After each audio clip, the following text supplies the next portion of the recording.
I always believed that marriage was built on trust. I believed that once you gave someone your heart, they would protect it, guard it, and never let it shatter. For years, I trusted my husband, Ethan, with every part of me, my love, my dreams, my future. I believed we were unbreakable, but what I didn't know was that the person who would destroy our marriage wasn't just him, it was my own sister.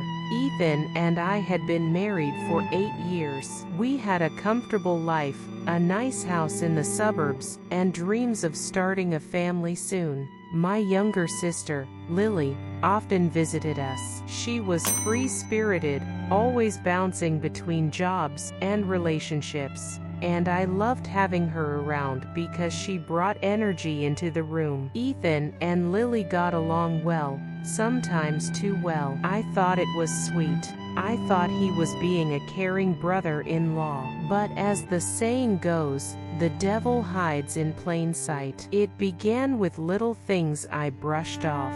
I would walk into the living room and find them laughing at some private joke. When I asked, they'd say, "Oh, nothing. Just something silly." Sometimes, when Lily stayed over, I'd find Ethan already in the kitchen with her, cooking breakfast together before I even woke up. It felt odd, but I trusted them. I told myself I was overthinking. One night, while cleaning up, I picked up Ethan's phone from the couch. A message flashed across the screen: "Can't wait to see you again. Last night was unforgettable." My stomach dropped. My hands went numb. The sender's name was saved as just the letter L. I wanted to believe it was someone else, that it wasn't Lily. But deep inside, I already knew the truth. I didn't confront him immediately. I wanted to be sure. The next day, I checked Lily's social media. She had posted a vague story, just a photo of wine glasses clinking together. The background looked exactly like the restaurant Ethan had told me he had gone to, with coworkers. My chest tightened, but I forced a smile when Ethan came home that evening. I acted normal, cooked dinner, kissed him goodnight even as my heart bled inside.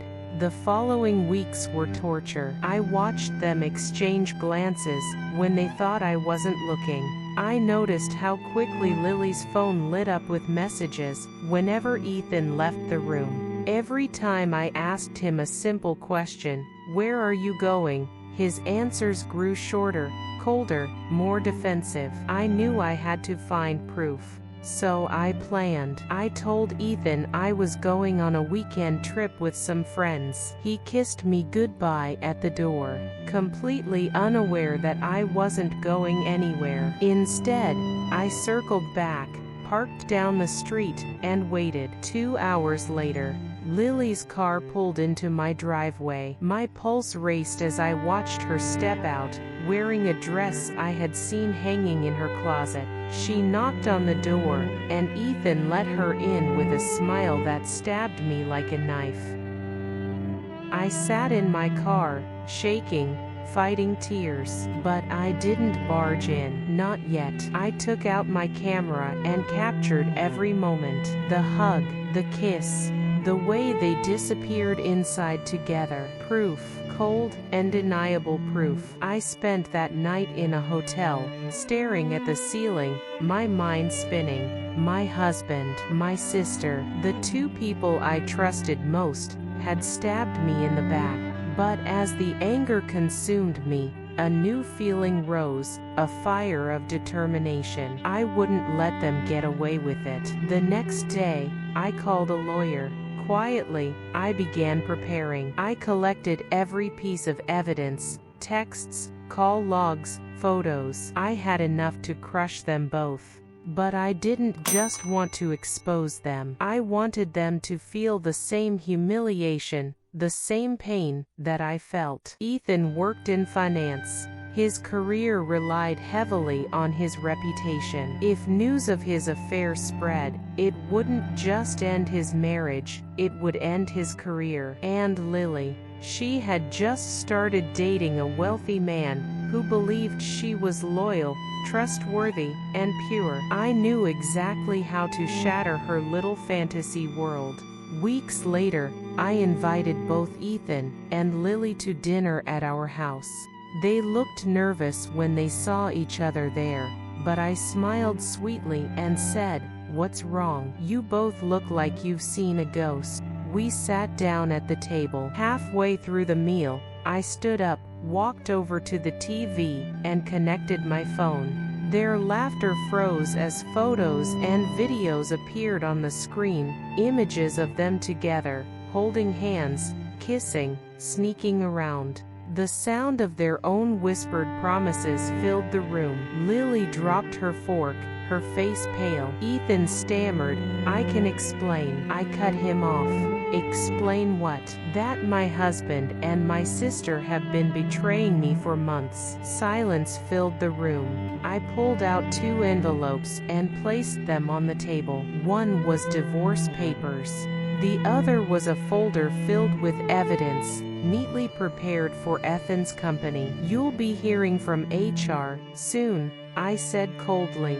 Then I turned to Lily. "I've already spoken to your boyfriend. He knows everything. He'll be getting these as well." The color drained from her face. They both begged, pleaded, tried to twist the blame. But I didn't raise my voice. I didn't cry. I simply walked away. In the weeks that followed, everything unraveled for them. Ethan was suspended at work pending an investigation. His promotion was cancelled. His reputation shattered. Lily's boyfriend dumped her publicly, exposing her as a liar. She lost him, and along with him, the financial stability she had been clinging to. As for me, I finalized the divorce, kept the house, and cut all ties with both of them. The pain was real, but so was the freedom. Months later, I stood in front of the mirror, stronger than ever. I realized something important. Betrayal can break you, but revenge, calculated, patient revenge, can heal you. Ethan thought I was weak. Lily thought I was naive. But in the end, they both learned that underestimating me was their biggest mistake. They lost everything.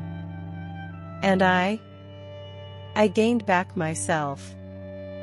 Because sometimes the sweetest revenge isn't just about punishing them. It's about walking away, knowing they'll never escape the wreckage they created. And that's exactly what I did. They thought they destroyed me. But in reality, they destroyed themselves. And I'll never let them forget it.